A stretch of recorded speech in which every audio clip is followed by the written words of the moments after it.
আসসালামু আলাইকুম সবাইকে, আশা করি সবাই ভালো আছেন। আজকে আমরা সেমাই রান্না করছি। আসলে অনেক দিন ধরে মিষ্টি খাওয়া হয় না, তো এই উপলক্ষে আমরা একটু সেমাই করলাম। তো শুরুতেই আমরা সেমাইগুলো ছোট ছোট করে ভেঙে নিচ্ছি যাতে আমাদের নাড়তে সুবিধা হয়, এবং প্যানে আমরা কিছু পরিমাণ ঘি নিয়ে এর ভিতর কাজু বাদাম এবং কিশমিশ অ্যাড করে দিচ্ছি। আসলে ঘি দিলে একটা সুন্দর স্মেল বের হয়, যা দেখে তো আমার এখনই খেতে মন চাচ্ছে। আচ্ছা, যাই হোক, তো আমরা ভালোভাবে ভেজে নেওয়ার পর সেগুলো উঠিয়ে রেখে তেজপাতা, এলাচ, লবঙ্গ এবং দারচিনি দিয়ে ভালোভাবে মেখে নিব। ভেঙে রাখা সেই সেমাইগুলো আমরা এখনই দিয়ে দিচ্ছি, দিয়ে নাড়াচাড়া করে নিব।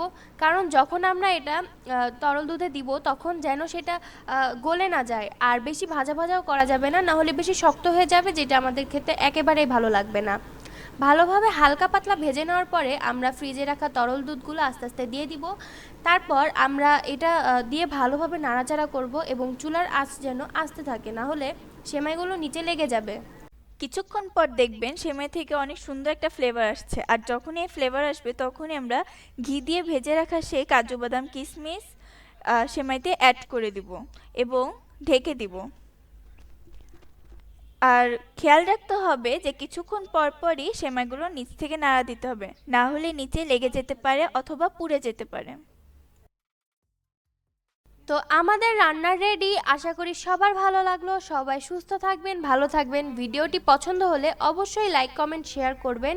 And thanks for watching this video. আল্লাহ হাফেজ।